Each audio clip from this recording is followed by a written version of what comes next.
Muito bom dia, gente! Estamos aqui chegando na igreja onde o George Whitefield foi enterrado.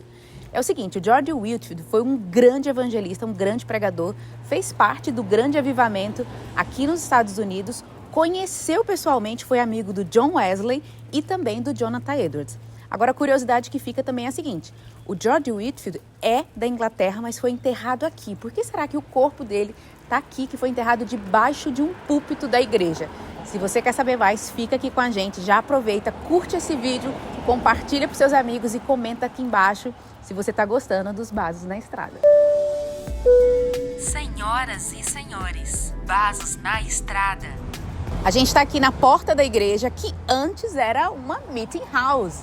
Olha aí, Igreja Presbiteriana, 1756. Mas eu quero, antes da gente entrar, porque a gente tem uma tour marcada aqui dentro com o Jerry, ele vai ser nosso guia, a gente conseguiu marcar, porque é o seguinte, a BBC fez um documentário sobre o George Whitefield. Pelo que me consta, eles ficaram bem interessados na história do Whitefield por causa da influência dele na vida do Benjamin Franklin. Mas vamos lá.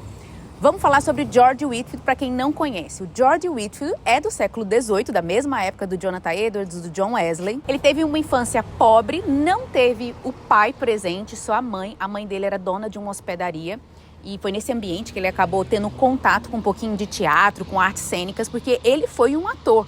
Então é o seguinte, qual o marco do George Whitefield na história? Um pregador avivalista. Ele foi o cara que influenciou o Jonathan Edwards a pregar ao ar livre. Na época que as pregações eram mais na igreja, a gente vai ver na história uma grande mudança na pregação. As pregações começam a sair de dentro das paróquias e vão para a rua. E o George Whitefield foi um marco nisso aí.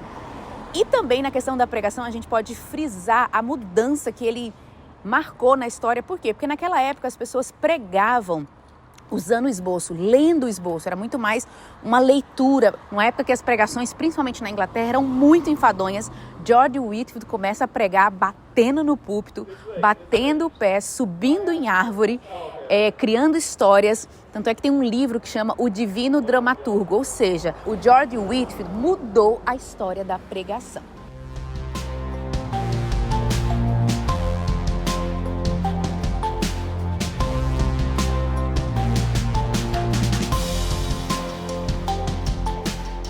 Uma vez eu li sobre as viagens do George Whitefield entre lá e cá, né, que ele veio muito para os Estados Unidos e ele se deparou com a necessidade, com pobreza, com órfãos, por isso que ele vai se engajar na abertura de orfanatos aqui nos Estados Unidos. E uma coisa interessantíssima é que ele passava horas, dias e até meses dentro do navio nessas viagens. Então ele gastava muito tempo lendo as escrituras, preparando sermões. Por quê? Porque quando ele chegava aqui, ele não tinha muito tempo de preparar sermão. Então ele ficava de um lugar para o outro, principalmente a cavalo. A gente vai ver que o George Whitefield prepara um púlpito móvel. Isso é uma curiosidade bem legal sobre ele. O John Wesley também vai viver isso. E uma coisa interessantíssima, que sempre me edificou, acho que edificou muito você, né? É que o George Whitefield tinha o hábito de ler o Novo Testamento em grego e o comentário do Matthew Henry de joelhos, em fazendo devocional. Nossa, imagina. Então, é um ótimo exemplo de alguém que estudava teologia, estudava a Bíblia, né? Fazia um estudo bíblico misturado com muita devoção. Mas vamos lá dentro conhecer a história dele? Acho que o Jerry já está esperando a gente.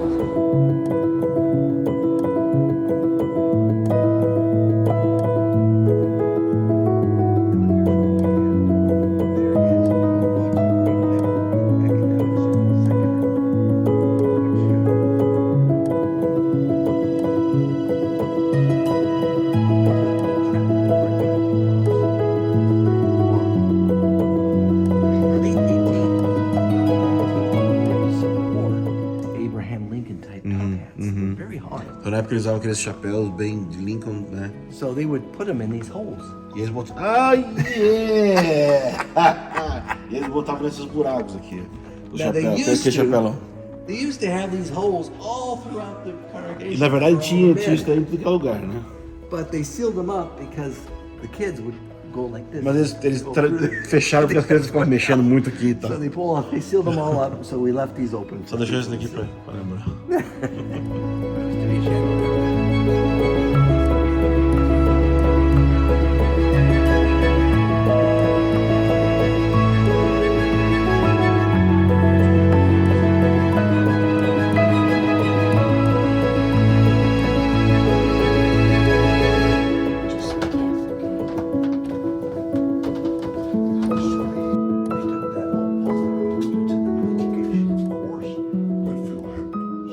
gente desceu e aqui embaixo é embaixo do púlpito, né? Isso, porque eles transferiram. Isso aqui era em outro lugar antes, era porque o púlpito era na direita, assim.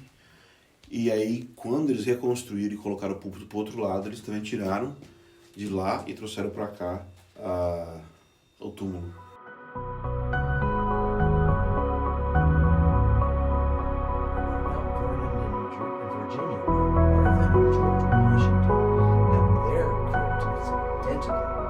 Aqui à direita é um evangelista da igreja que era cego e que tinha memória fotográfica. Então ele é uma sumidade.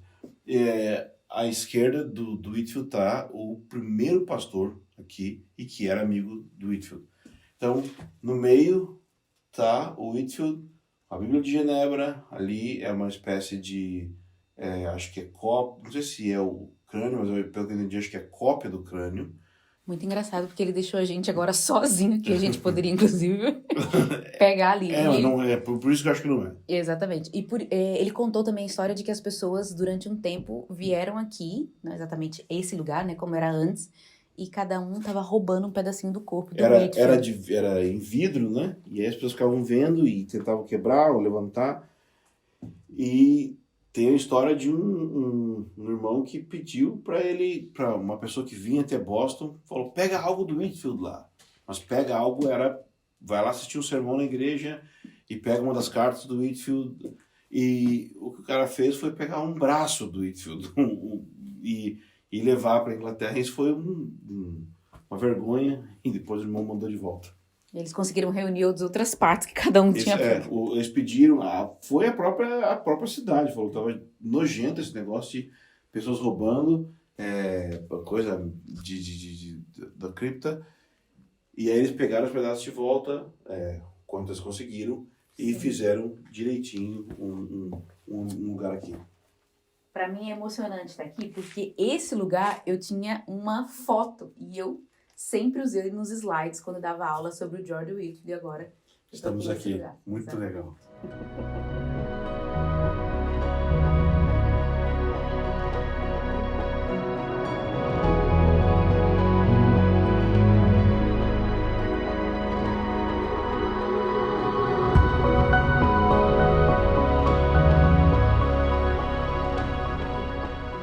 Então aqui, ó, se eu entendi direito, isso aqui é a portinha, né, a tampa do caixão original do Whitefield, ok? E aqui com as escritas bem antigas. Então, está aqui até hoje, esse ali do outro reverendo, que está aqui também, John Parton. Então, está aqui até hoje, eles trouxeram e deixaram aqui, ao lado aqui dessa cripta nova que eles fizeram.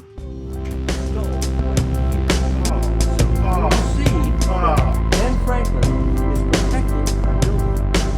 Right there is his lightning rod. This building.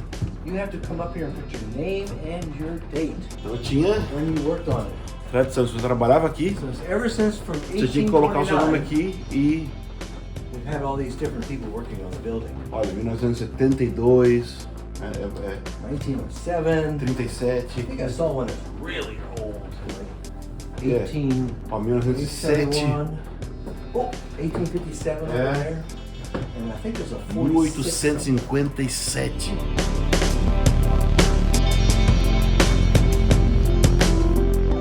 Então esse aqui é o prédio mais antigo da cidade porque o Ben Franklin encasquetou com o negócio de para-raio e inventou, mexeu e tal, e botou o para-raio aqui de um jeito que eles descobriram agora que foi ele que fez, em 2015, porque caiu um raio e só queimou o prédio do lado. E como que queimou o prédio do lado?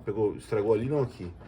Porque tinha esses para-raios, assim, ele encasquetou que tinha que ser desse jeitinho assim, não é do jeito que é agora, né? Mas ele colocou desse jeito e esses cabos aqui foram colocados por ele.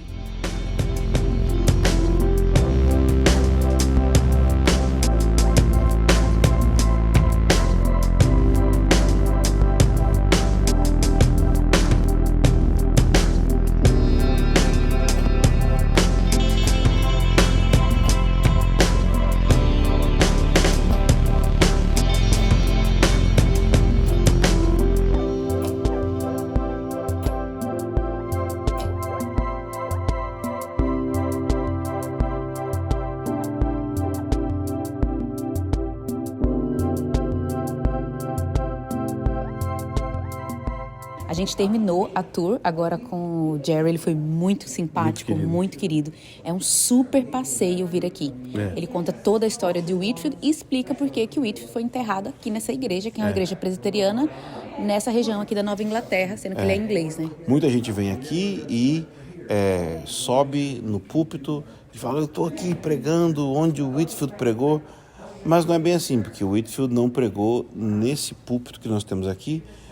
O Whitfield pregou, a igreja era diferente, o púlpito era em outro lugar, era do outro lado, e os restos mortais dele estavam ali debaixo, porque essa é uma parte muito importante aqui, é que o Whitfield pediu, não é isso? Foi um pedido dele ser enterrado aqui debaixo do púlpito. Isso, então ele morreu aqui, ele morreu na verdade na casa aqui da frente, onde nós estamos, e ele foi enterrado aqui debaixo do púlpito e ao fim nós demos uma voltinha e a gente viu lá embaixo então a cripta com os restos mortais.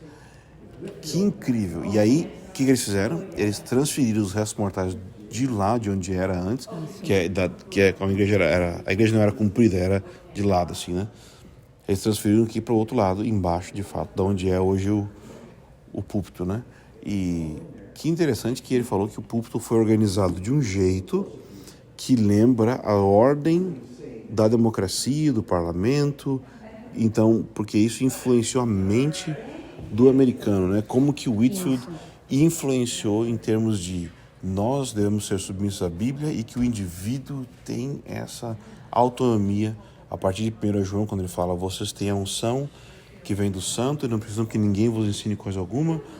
Que interessante como que ele teve esse ministério que moldou a mente, que ele falou, a questão né, política, o que é o americano, da sociedade americana.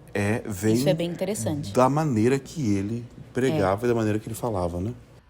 Saindo da nossa tour e nós vamos passar agora onde é a casa, o pastor da igreja. O pastor da igreja. Nós vamos olhar aqui onde é a casa que o George Whitfield pregou o último sermão dele. Ainda pisando na história, cara, tocando a história. E basicamente, pra vocês entenderem, é o seguinte, a igreja tá aqui, tem um imóvel, e de frente a igreja aqui já é a casa. Ok? E a gente já tá chegando na... Sabe o que é mais interessante? É que tem gente morando na casa. Imagina assim, onde você tá vendo? Eu moro. Eu moro onde o George Whitfield morava. Onde ele pregou o último sermão. E morreu, exatamente. Foi aqui que George Whitfield morreu e pregou o seu último sermão. É a história da igreja.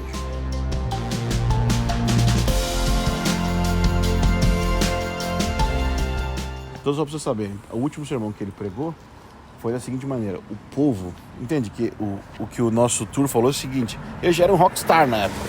Já era uma celebridade, pastor celebridade. Então, ele estava aqui, doente, querendo se recuperar para poder pregar para o próximo dia, no próximo domingo.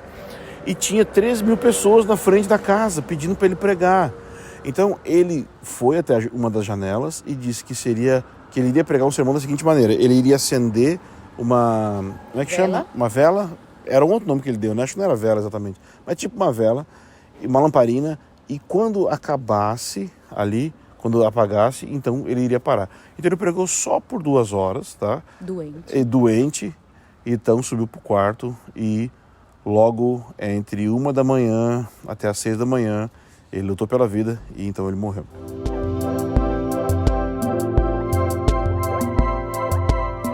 Foi muito legal esse passeio, né? Muito, muito legal, demais. Foi fantástico. E a gente também quer agradecer o pessoal da Escola Convergência que nos apoiou para estar aqui hoje e mandar um abraço para os nossos alunos da Escola de Pregadores do curso Doutrina e Devoção. Se quiser conhecer mais sobre a Escola Convergência, também clica no link aqui embaixo. É isso aí.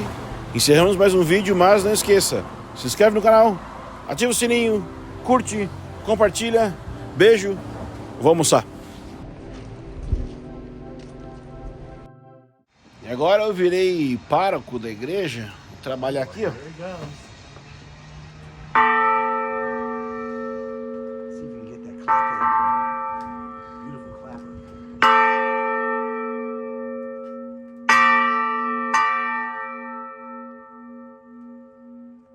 Tocando o sino. In the Whitfield Church, man.